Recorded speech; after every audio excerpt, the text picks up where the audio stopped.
I want people to understand why this guy, this journalist, was wanted so badly by the Lukashenko regime and this extraordinary way that they've gone out to get him. What's the deal there?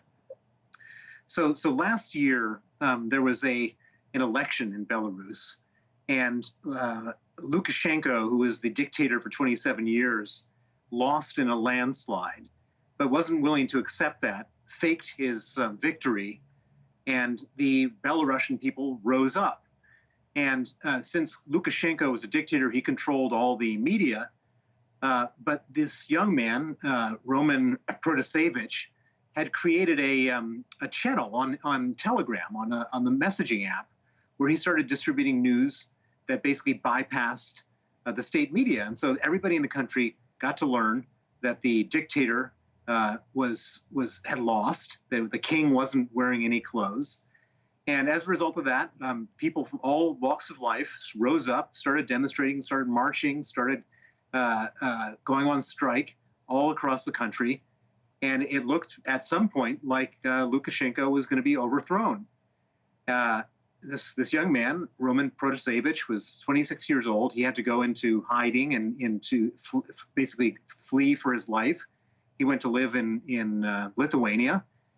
And a couple days ago, he was on a plane, as you mentioned, traveling from Athens to Vilnius, two EU countries, effectively an internal EU flight.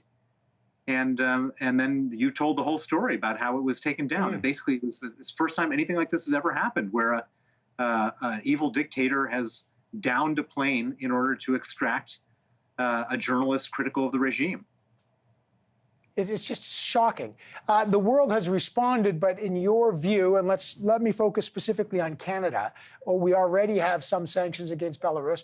What should happen right now, Bill Browder, in your view? Well, first of all, the EU should be leading the effort, because this was an EU crime, a crime against the EU that was committed.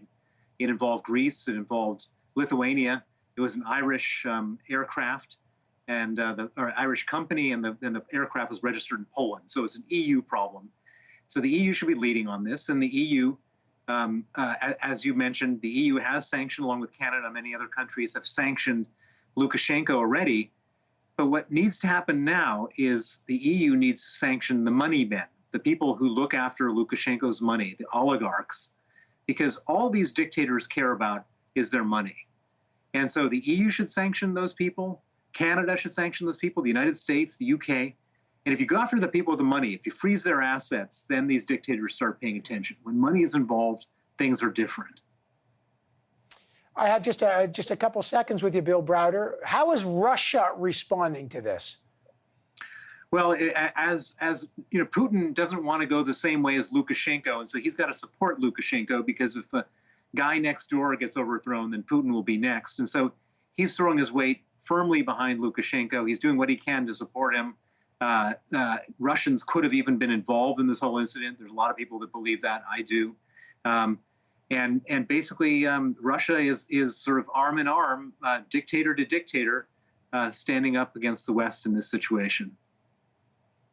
Well, we will watch how the world does actually respond. As you say, the EU's got to lead on this in some capacity, just in kind of a jaw-dropping way, to try to silence an opposition critic by actually essentially bringing down an airplane on a lie, violating almost every aviation law in the business. Bill Browder, I really appreciate speaking to you again today. Thanks so much. We'll keep you obviously on speed dial as we watch this one. Thanks, Bill.